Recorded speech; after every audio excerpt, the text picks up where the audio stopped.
ये मेरे साथ किताब मुक़द्दस खोलिए, इब्रानियों का खत, उसका 12वां बाब, इब्रानियों 12वां बाब और उसकी पहली 2 आयत हम पढ़ेंगे।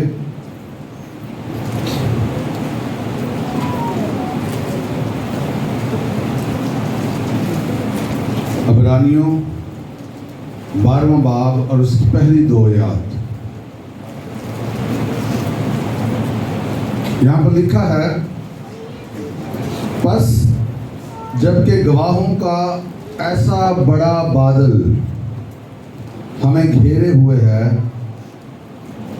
तो आओ हम भी हर एक बोझ और उस गुनाह को जो हमें आसानी से उलझा लेता है दूर करके उस दौड़ में सब्र से दौड़ें जो हमें दरपेश है, और ईमान के बानी और कामिल करने वाले यीशु को तकते रहें, जिसने उस खुशी के लिए जो उसकी नज़रों के सामने थी शर्मिंदगी की परवाह ना करके सलीब का दुख सहा और खुदा के तख्त की दाहिनी तरफ जा बैठा। खुदा इस कलाम के वसीला से हम सबको बरकत बख्शे, आमीन।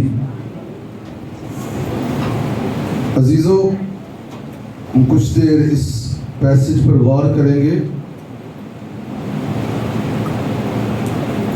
कुछ स्टेटमेंट्स मैं आपके सामने रखना चाहता हूँ। यहाँ पर फोकस की बात आएगी और एक बड़ी इंपॉर्टेंट स्टेटमेंट आप नोट कर लें। आपका जो फोकस है, आपकी तवज्जो आपके हालात से ज़्यादा अहम है।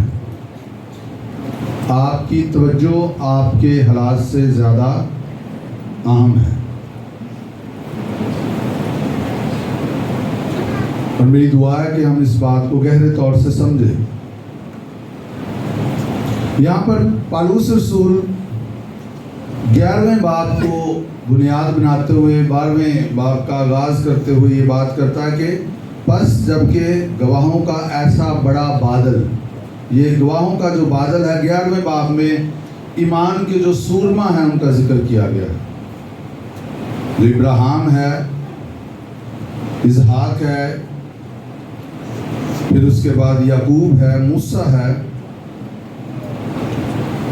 और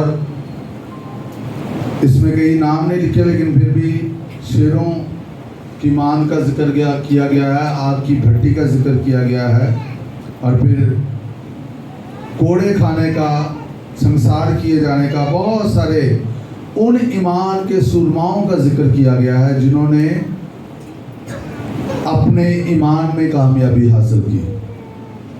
और जब हम हालात का सामना कर रहे हैं, आप इब्रानियों 11वें बाब को बार बार जब पढ़ेंगे तो आपको कोई ना कोई ईमान का सूरमा उसी सूरत हाल का सामना करता हुआ माजी में नजर आएगा जिसने फतह हासिल की। आमीन। फिर से मैं इस बात को दोहराऊंगा। अगर आप इब्रानियों 11वां बाब के ईमान के सूरमाओं का जिक्र पढ़ें तो जिस मौजूदा सूरत हाल का आप सामना कर रहे हैं, वो कोई भी सूरत हाल हो सकती है, तो आपको कोई ना कोई किरदार मिल जाएगा जो उस सूरत हाल में से गुजरा है। आमीन। और वो हमारी तकवीयत के लिए, हमें मजबूत करने के लिए खुदा के कलाम में उसके हवाला से लिख दिया गया है। कोई भी ऐसी सूरत हाल नहीं है जिसका मुकाबला हम खुदा के कलाम की मदद से ना कर सके। आमीन। हम हर तरह की सूरत हाल का मुकाबला कर सकते हैं, हर तरह की सूरत हाल में कायम रह सकते हैं और कामयाब हो सकते हैं। क्यों? क्योंकि हमें बाइबल मुक़द्दस में इसका जिक्र मिलता है। सो इम्पॉर्टेंट बात यह है कि हम फोकस कहाँ पर लगाते हैं, हम ध्यान कहाँ पर लगाते हैं। याद रखें, जब तक हमारा फोकस, तवज्जो बटी रहेगी, हम कभी भी मजबूत मसीही नहीं बन सकते। डिस्ट्रैक्शन एक बहुत खतरनाक हथियार है इब्लीस का, तवज्जो बटाना। वो कोई ना कोई सूरत हाल हमारे सामने लाता रहेगा ताकि हमारी तवज्जो यीशु मसीह से, उसके कलाम से हट जाए और हम ये समझ रहे होते हैं कि ये जो सूरत हाल है इस पे मुझे ज़्यादा फोकस करने की ज़रूरत है, जबकि बाइबल मुकद्दस ये कहती है कि हमने किस पे फोकस करना है? यीशु मसीह पे, ईमान के बानी और कामिल करने वाले यीशु। उसी से हमारे ईमान का आगाज़ हुआ। किससे आगाज़ हुआ? यीशु मसीह से। ऑफ कोर्स वही हमारे ईमान को मुकम्मल करता है, वही हमें ईमान में कायम रहने के लिए सब्र और तौफीक बख्शता है। और उसी की ज़िंदगी में हम देखते हैं कि उसने ईमान पे कायम रह के कैसे एक वो नाम हासिल किया जो सब नामों से आला नाम है। हालेलुया। तो इसलिए हमारी तवज्जो का मरकज़ यीशु मसीह की ज़ात हमेशा रहनी चाहिए।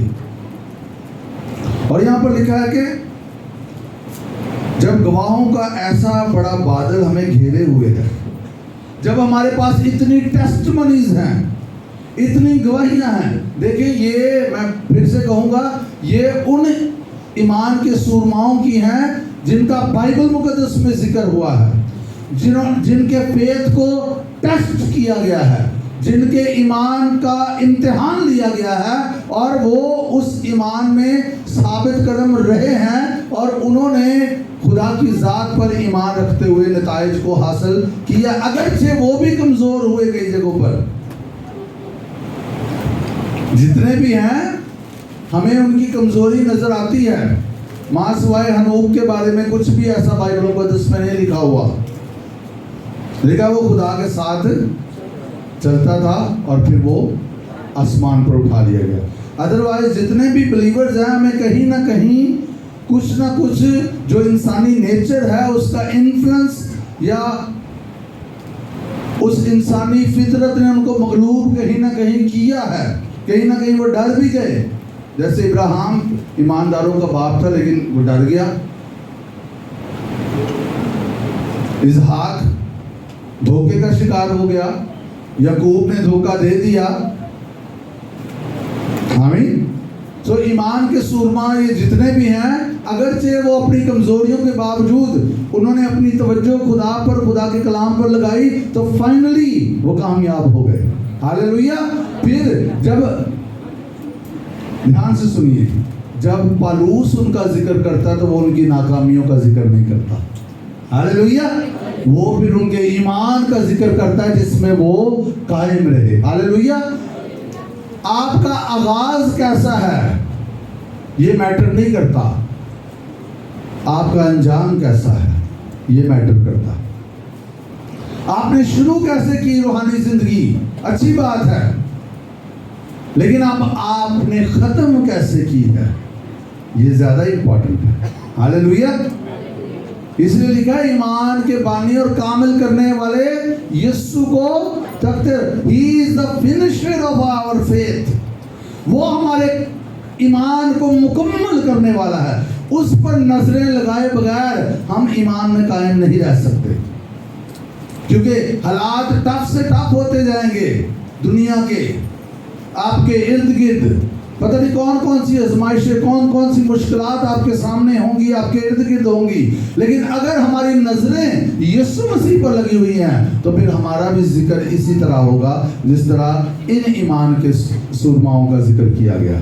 और कौन कौन चाहता है उसका भी नाम इस लिस्ट में हो? हाथ लाएं। आमीन। हम सब चाहते हैं और ये मुमकिन है। देखें, अब ध्यान से सुनिए, ये गवाहों का जो बड़ा बादल है, इनमें अगरचे कमजोरियां थी लेकिन इनके ईमान का जिक्र किया गया है। लेकिन हमें जिस पर तवज्जो लगाने के लिए कहा गया है उसमें कोई कमजोरी नहीं है। हालेलुया। वो गालिब रहा और हमारी तवज्जो उस पर लगी रहनी चाहिए। वो हर तरह की सूरत हाल पर गालिब रहा। सो उसकी तरफ बढ़ते हुए कुछ और चीज़ों को ज़रा जल्दी से हम कवर करें। यहाँ पर लिखा है, जब गवाहों का ऐसा बड़ा बादल हमें घेरे हुए है, तो आओ हम हर एक बोझ और उस गुनाह को जो हमें आसानी से उलझा लेता है।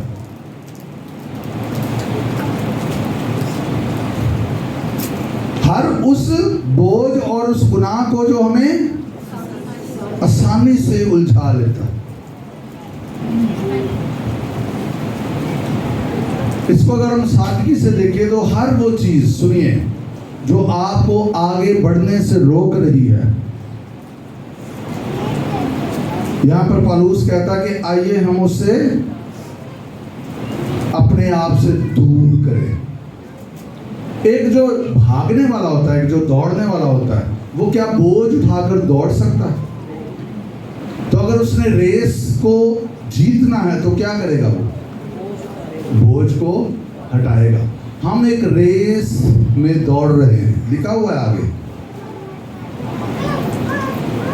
जो हमें आसानी से उलझा लेता है, दूर करके उस दौड़ में सब्र से दौड़े जो हमें दरपेश है। हम जब दौड़ रहे हैं तो याद रखें, हर बोझ को हमने अपने से अलग कर देना है। वो बोझ कोई गुनाह भी हो सकता है, गुनाह का यहाँ पर जिक्र है।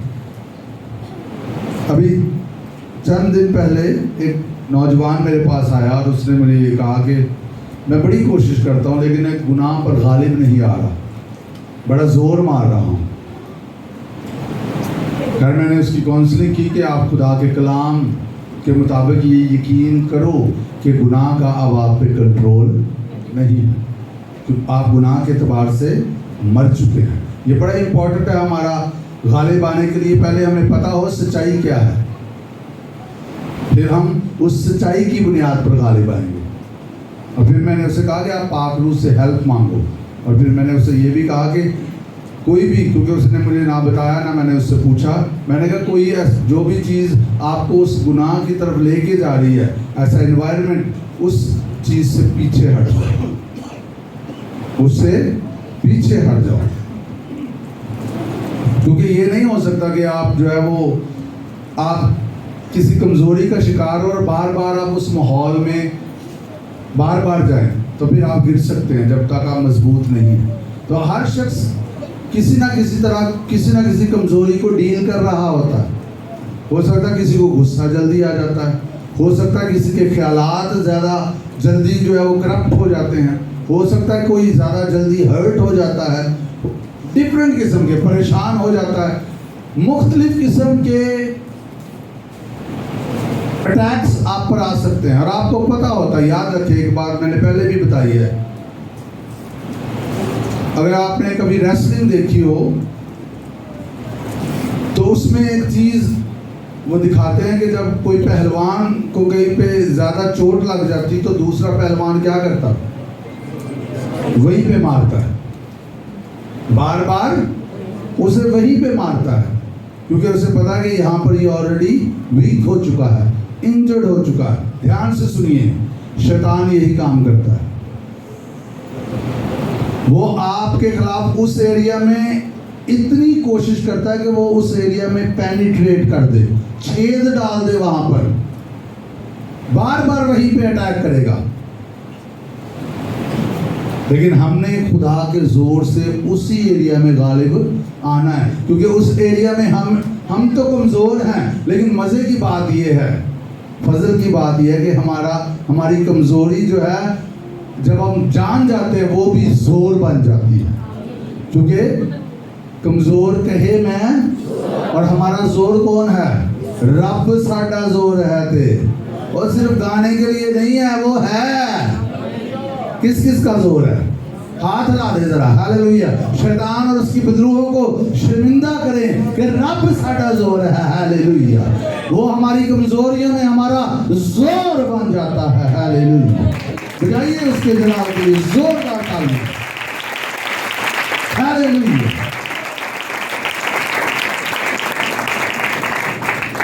अगर हम ये ध्यान रखेंगे कि वो मेरी लाइफ में कौन सी कमज़ोरी है इस वक्त जिसके साथ मैं मुकाबला कर रहा हूँ, तो आपको हर दिन उसके लिए खुदा पे डिपेंड करना है, हर दिन रूहुल कुद्स पे डिपेंड करना है, हर दिन कलाम से उस एरिया को मजबूत करना है।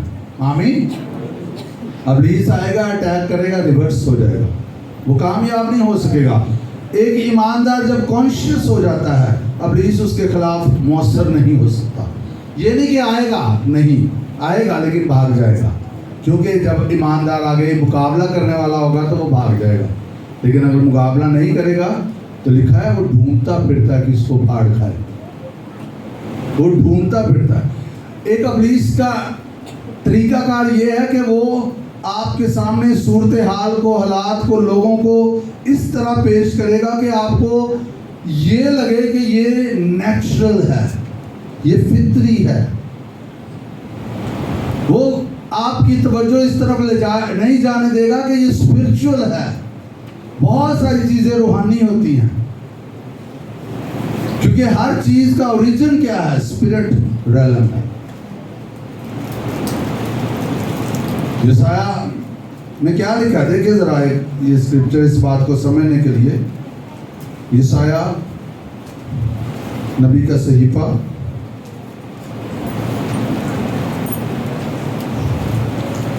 उसका 6वां बाब लिखा, जिस साल में उजिया बादशाह ने वफात पाई, मैंने खुदावंद को एक बड़ी बुलंदी पर ऊंचे तख्त पर बैठे देखा और उसके लिबास के दामन से हैकल मामूर हुई। कब ये हुआ? कब ये हुआ? जिस साल उजिया बादशाह ने वफात पाई। स्पिरिट रैलम में कुछ चेंज हुआ, फिजिकल रैलम में भी चेंज हो गया। रूहानी आलम में कुछ तब्दीली आई और उसका असर कहां पर आया? जिस्मानी आलम में भी। इसलिए जिस मुल्क में हम रहते हैं, इसके जो हालात है, इसके रिस्पॉन्सिबल हम हैं। अगर हम रूहानी माहौल तब्दील करेंगे अपनी दुआओं से, अंजील की मुनादी करने से, यीशु मसीह को जाहिर करने से, अंजील को प्रोक्लेम करने से, बादशाही को ज़मीन पर लाने से, तो फिर इस मुल्क के हालात तब्दील होना शुरू हो जाएंगे। आमीन। सो इब्लीस की कोशिश यही होगी कि वो आपको जिस्म के आलम में रखे, आप वहां पर स्ट्रांग होते हैं जहां पर आप का कानूनी राइट होता है। इस मुल्क में हम इस मुल्क के शहरी हैं और कोई गैर मुल्की आकर हमारे साथ ज्यादती नहीं कर सकता। उसके पास जो है वो कॉन्फिडेंस नहीं होगा। सड़कों पर, कहीं पर, मॉल्स में वो आपको मिल जाएं गैर मुल्की, तो आपके अंदर जितना कॉन्फिडेंस है उनके अंदर नहीं हो सकता। उसकी वजह क्या है? आप इस मुल्क के शहरी हैं और वो नहीं है। जहाँ के आप शहरी होते हैं वहाँ पर आपके राइट्स होते हैं, वहाँ पे आपके हकूक होते हैं और आप उन हकूक की बुनियादों पर कॉन्फिडेंट होते हैं। इब्लीस चाहता कि हमें वो जिस्म के आलम में रखे जहां पर वो कंट्रोल करता है। और हम कौन हैं? रूहानी हैं। हम कौन हैं? हम आसमान के शहरी हैं। हमारी शहरियत कौन सी है? आसमानी है।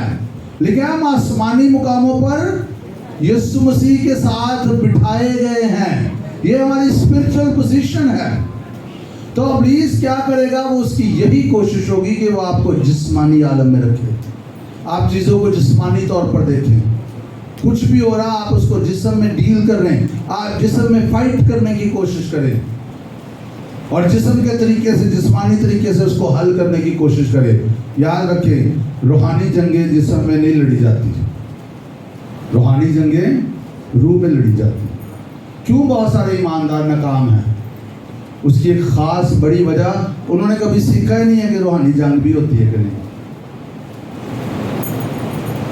वो समझते ये नॉर्मल है, ये मेरे वालिद के साथ था, ये मेरे साथ है, ये मेरे बेटे के साथ भी होगा।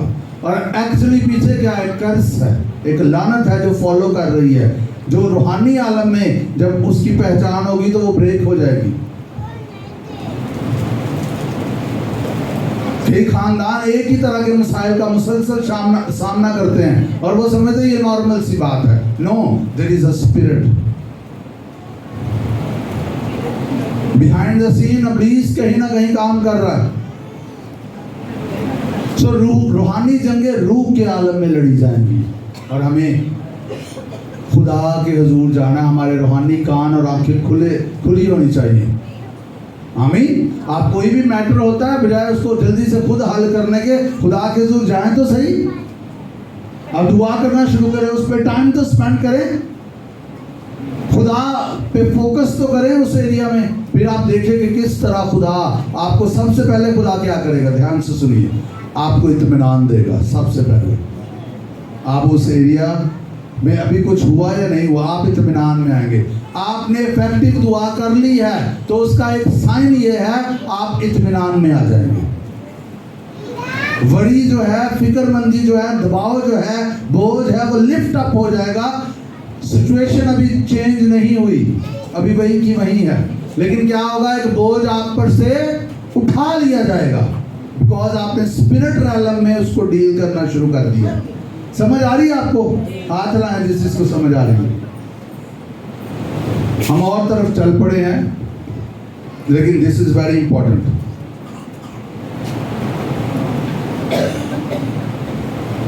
इब्लीस को इजाजत ना दें कि वो आपको जिस्मानी आलम में रखे। आप रूहानी हैं, कहिए मैं रूहानी हूँ। एक दूसरे को टच कीजिए, उसको कहिए आप रूहानी हैं। आमीन। हैरान नहीं होना मैं रूहानी, आप रूहानी हैं अगर आपने यीशु मसीह को कबूल किया। आमीन।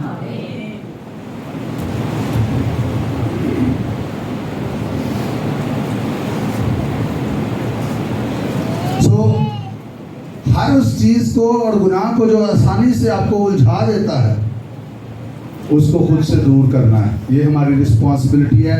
God will help us. अब कई दफ़ा तो वो गुनाह भी हो सकता है, लेकिन कई दफ़ा वो गुनाह नहीं भी हो सकता जो आपको आगे बढ़ने से रोक रहा है।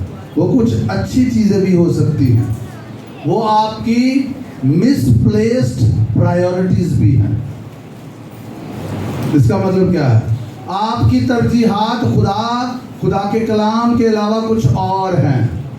आपकी पहले दर्जों पर जो कुछ चीज़ें हैं वो कुछ और है। हो सकता है वो आपकी जॉब हो सकता है वो आपका बिजनेस हो सकता है वो आपके बच्चे हो सकता है, ध्यान से सुनना अब ये बात, वो आपकी खिदमत हो। कई खादमों की खिदमत खुदा से ज़्यादा उनके लिए इंपॉर्टेंट है। खुदा ने हमें खिदमत को खुदा से ज़्यादा इंपॉर्टेंट होने के लिए नहीं बुलाया।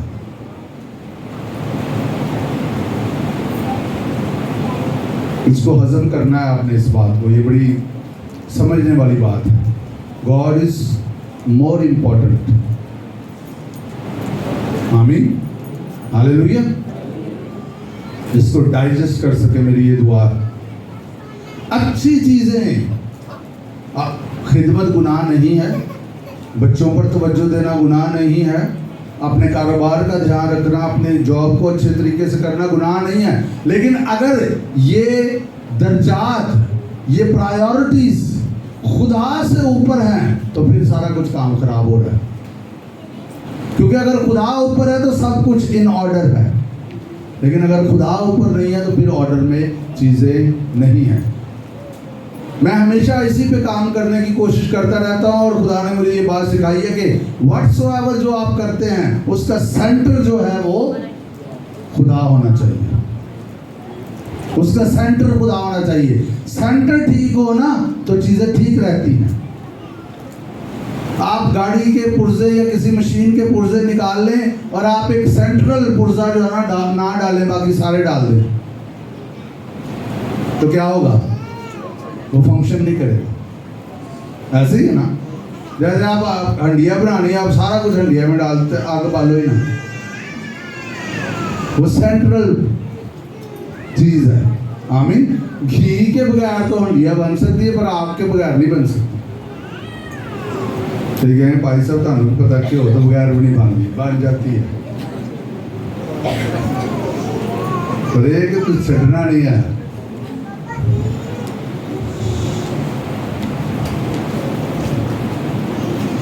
कई तो जो है ना वो हंडिया नहीं बनाते, कई बनाते घी है, घी वाली हंडिया। ताड़ी मेहरबानी, अपना भी ख्याल रखो तो जिन्होंने बुलाते जी उनका भी ख्याल रखो। आमीन। ये मैं किसी को साइलेंट मैसेज नहीं दे रहा, मैं खुले आम बता रहा हूँ आपको। आमीन आमीन।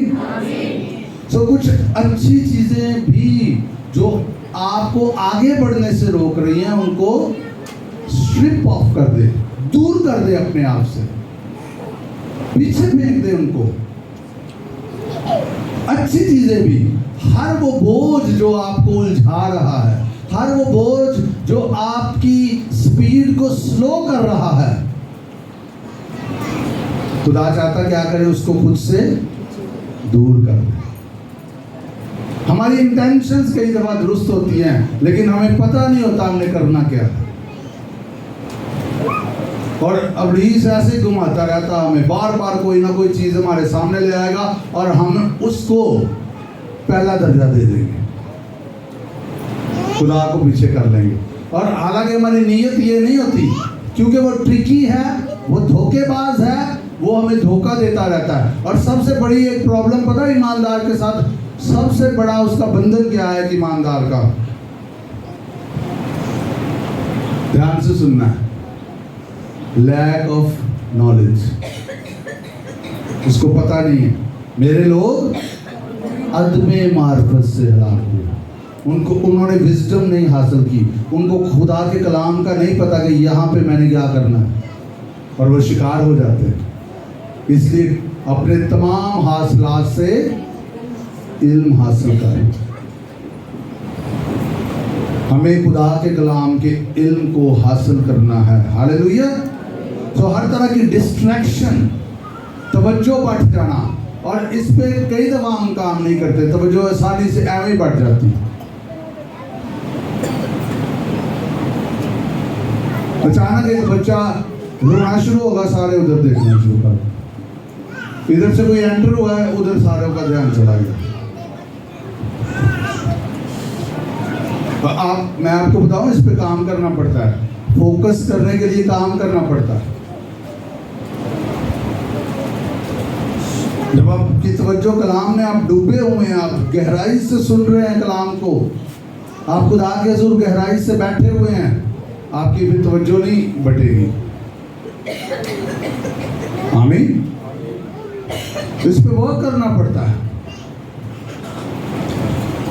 तो पहले तो हर चीज को जो आपको पीछे लेके जा रही है, आगे बढ़ने से रोक रही है, मैं वेरी सिंपल करने लगा हूं इस बात को, वो चाहे अच्छी है या बुरी है, उसको खुद से हमने दूर करना। आमीन। हर वो चीज जो आपकी रेस को स्लो कर रही है, आपकी दौड़ को, आपकी स्पीड को कम कर रही है, उसको दूर कर दे, वरना फिर क्या होगा, आप दौड़ते रहेंगे, जीतेंगे कोई नहीं, क्योंकि बोझ इतना उठाया हुआ है। बोझ उठाकर आप नहीं भाग सकते। आगे चलें जल्दी से। लिखा, और ईमान के बानी और कामिल करने वाले यीशु को तकते रहें, जिसने उस खुशी के लिए, सब कहिए उस खुशी के लिए, किसके लिए? अब ये भी एक प्रिंसिपल है, आप ध्यान से समझना इस बात को, आप ध्यान से सुनेंगे तो आपको समझ आएगी, नहीं तो नहीं आएगी। कुछ चीजें हैं जिसको करने से आपको हकीकी खुशी मिलती है। इब्लीस इसी चीज को लेता है, और यीशु ने उस खुशी के लिए अपनी जान दी है जो उसके सामने थी। दो चीजें थी, नंबर 1 खुदा को खुश करना, नंबर 2 उसकी खुशी मैं और आप थे। मैं और आप उसको नजर आ रहे थे कि मैं मरूंगा तो ये बच जाएंगे। आमीन। You were his Joy. कहिए मैं उसकी खुशी था। बुलंद आवाज से कहिए मैं उसकी खुशी था। लिखा है उसने उस खुशी के लिए जो उसकी नजरों के सामने थी शर्मिंदगी की परवाह ना करके सलीब का दुख सहा। आमीन। ठीक है ना। जब माँ को दर्द ज़ह लगता है तो एक वो शदीद पेन में से गुजरती है, लेकिन जब बेबी डिलीवर हो जाता है, जब बच्चे की पैदाइश हो जाती है, तो लिखा है वो उस दुख को भूल जाती है। Hallelujah, hallelujah. सो यीशु मसीह जब दुख उठा रहे थे तो वो किस लिए दुख उठा रहे थे? खुशी के लिए। बोलिए खुशी के लिए। कौन सी खुशी? कहिए मैं। ऐसे नहीं कहिए मैं।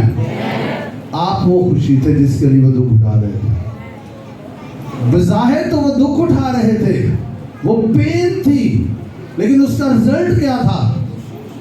क्या था रिजल्ट? खुशी थी। इसी प्रिंसिपल को अभी इब्लीस इस्तेमाल कर रहा है। कैसे? वो वक्ती खुशी के लिए आपको कुछ करने के लिए कहता है। फॉर एग्जाम्पल गॉसिपिंग, चुगली। देखा, गीबत गो की बातें क्या है? लजीज नवाले और खूब हजम होती। मैं किसी बहन को कह रहा था, मैंने कहा कि ये चुगली जो है वो ये छोड़ दे। कहती नहीं आया कि वे छड़ सकते तो मजा ही बड़ा आंदा है। सही कह रहा हूं मैं आपको।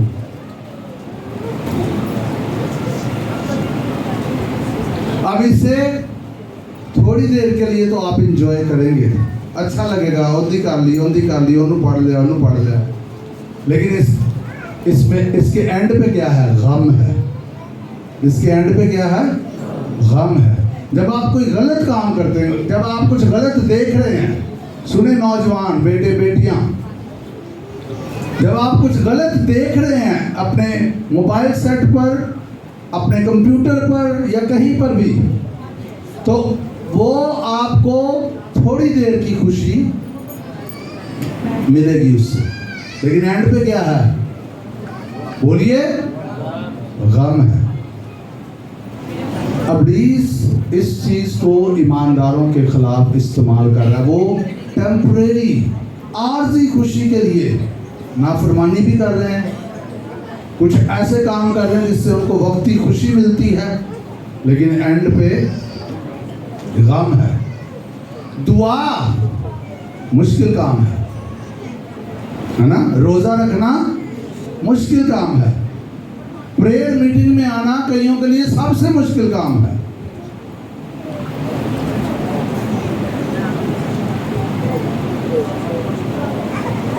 देना बहुत ही मुश्किल काम है कईयों के लिए। देना, लेना चाहते हैं वो हमेशा।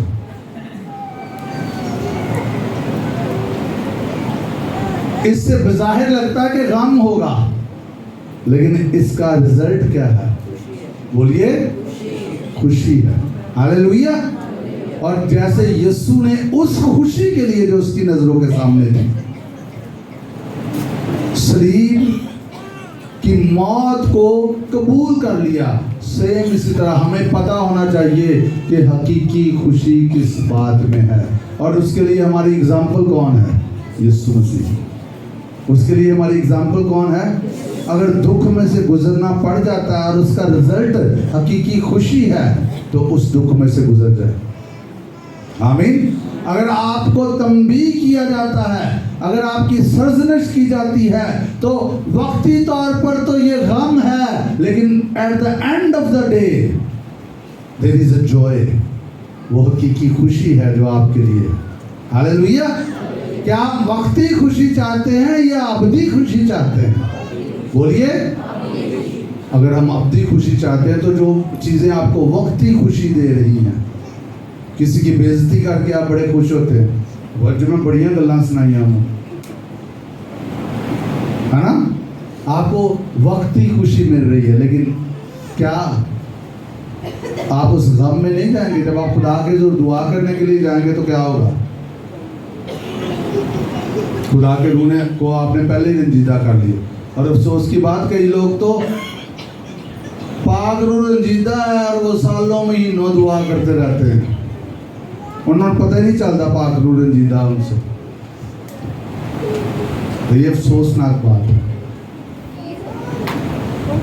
तो यीशु मसीह जो हमारे ईमान का बानी है और कामिल करने वाला है, उसको तकते रहना। जैसे उसने उस खुशी के लिए जो उसकी नज़रों के सामने थी, शर्मिंदगी की परवाह नहीं की, हमने भी अपनी ज़िंदगी उस पर नज़रें लगाकर इस तरह जीनी है कि जो हकीकी खुशी हमारे सामने है हम उसको हासिल करें। चाहे वक्ती तौर पर हमें उसके लिए गम में से गुजरना पड़े भी, लेकिन at the end of the day हमें खुशी मिलेगी। जब आपको भूख लगती है तो क्या होता है? खुशी होती है, गम होता है? बताएं, समझे ना? सादा सी बात है, खुशी है दो, दोनों में से एक ही होनी है। क्या होगा?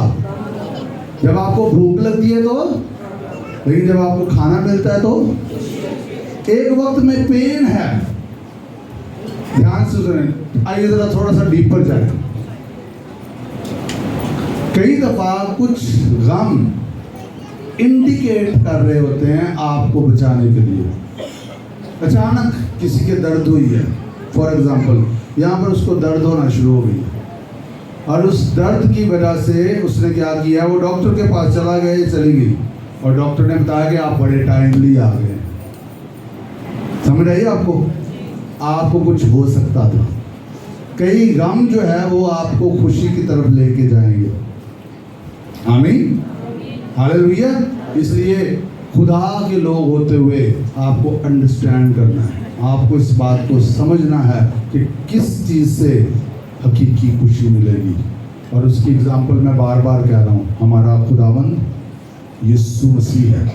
ईमान के बानी और कामिल करने वाले यीशु को तकते रहे। आप जिस भी सूरत हाल में से गुजर रहे हैं, मैं आपके सामने ये चैलेंज रखूंगा।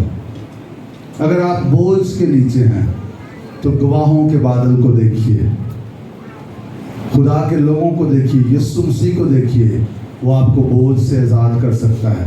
बहुत सारे ईमानदार जब वो बोझ में गए, वो ईमान में कायम रहे तो वो आज़ाद हो गए। आमीन, हालेलुया। अगर आपको कोई गुनाह, कोई बोझ उलझा रहा है, दबा रहा है, उसको खुद से दूर कर दीजिए। हालेलुया। अगर आप डिस्करेज हो रहे हैं, बेदिल हो रहे हैं, परेशान हो रहे हैं, तो याद रखें, अगर आप बोझ को हटाएंगे और आप दौड़ते रहेंगे, आप फिनिश लाइन तक पहुंच जाएंगे, आप जीत जाएंगे। हालेलुया। और अगर आप अपना फोकस खराब कर रहे हैं या आपका फोकस, आपकी तवज्जो हट रही है, तो कलाम सादगी से आपको कहता है यीशु मसीह पर अपनी नज़रें लगाओ। जब हम यीशु पर नज़रें लगाएंगे हम रूह से भर जाएंगे। जब हम यीशु पर नज़रें लगाएंगे तो फिर कोई चीज़ आपको गिरा नहीं सकेगी, कोई चीज़ आपको दबा नहीं सकेगी। हालेलुया। मैं आज ही फेथ टू फेथ में एक स्टेटमेंट पढ़ रहा था ज़बूर पहले के ताल्लुक से। वहाँ पर लिखा है, मुबारक है वो जो शरीरों की सलाह पर नहीं चलता, खताकारों की राह में खड़ा नहीं होता, ठट्ठाबाजों की मजलिस में, बल्कि खुदावंद की शरीयत में उसकी, और उसी की शरीयत पर दिन रात उसका। उसके लिए लिखा है वो उस दरख्त की मानिद होगा जो पानी की नदियों के पास लगाया। जब हमारा फोकस यीशु मसीह की ज़ात पर है तो हम इस दरख्त की मानिद है जो पानी के नदियों के पास लगाया गया है। और इसके लिए एक अमेरिकन ट्रांसलेशन है। इस दरख्त के लिए पता क्या लिखा हुआ है? फेथ टू फेथ में ये लिखा हुआ है, आज की डिवोशन में जाके पढ़िएगा। लिखा है ये जो दरख्त है वो ऐसा दरख्त है, ऐसे दरख्त की जड़ें इतनी गहरी होंगी कि सख्त गर्मी भी उसे सुखा ना सकेगी और ना ही कोई तूफान उसे बर्बाद कर सकेगा। आमीन। ये जो लिखा हुआ ज़बूर 1 में, जिसकी तवज्जो कलाम पर है, यीशु मसीह की ज़ात पर है, उसकी जो परवरिश है वो नदी से होगी। हालेलुया। और जब तेज हवाएं तूफान भी चलेंगी वो झुकेगा तो सही लेकिन गिरेगा नहीं। आमीन, हालेलुया। तो मेरी ये दुआ है अपने लिए भी और आपके लिए भी, हमारी तवज्जो यीशु मसीह से कभी ना हटे, हमारा ध्यान कभी भी उस ज़ात से ना हटे, और हम कभी भी किसी चीज़ को इजाज़त ना दे कि वो हमें आसानी से उलझा दे। अच्छी भली हम दुआ कर रहे हैं, कलाम पढ़ रहे हैं, रोज़े रख रहे हैं, खुदा के साथ चल रहे हैं, और कुछ ना कुछ हो गया और सारा हो गया। किसके साथ कभी ऐसे हुआ? ऑनेस्टी के साथ बताएं, हाथ हिलाएं। यस, ये इब्लीस का ट्रैप है, लेकिन आज खुदा हमें बता रहा है कि वो इस तरह लेके आएगा। और जब ऐसे हो ना तो खड़े हों और डांस करें और हंसेंगे, हो नहीं, अब मुझे पता चल गया, अब नहीं मैं इधर उधर हूँगा। Hallelujah, hallelujah. और इब्लीस परेशान हो जाएगा इस बात से। एक मैंने टेस्टमनी खुदा के खादम की छोटी सी बताता जाऊँ, फिर हम क्लोज करेंगे, दुआ करेंगे। लेस्टर समराल का नाम शायद आपने सुना हो। स्मिथ विगल्सवर्थ ने इनकी रूहानी परवरिश भी की। इन्होंने एक अपनी फैसिलिटी पर जाना था, अपनी एक किसी और मुल्क में या शहर में इनकी मीटिंग्स थी, और इनकी अपनी बिल्डिंग्स थी वहाँ पे जहाँ पे मीटिंग थी। और वह जब एयरपोर्ट पर उतरे, ध्यान से सुने, जब एयरपोर्ट पर उतरे तो इनके स्टाफ ने इनको बताया कि वहाँ पर जो है वो आग लग गई है और सारा कुछ जो है वो जल गया। तो इन्होंने क्या किया, कहते ओके मैं फिर कहीं और जाता हूँ खुदा का कलाम सुनाने। बस ये कहा और चले गए। See the focus. और कोई होता तो उत्थे बह जाता, इधर छोटा सा नुकसान हो जाए ना तो रूहानियत सारी बाहर आ जाती।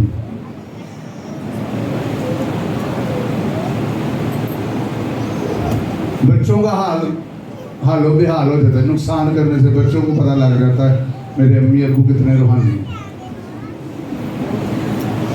बातें करना बड़ा आसान होता है, कहते हैं ना अच्छी बातें तो दीवारों पर भी लिखी होती, तो कई दीवारों से लिखी है। When the situation comes, तब पता चलता है। हालेलुया, उन्होंने नहीं निकले। हालेलुया।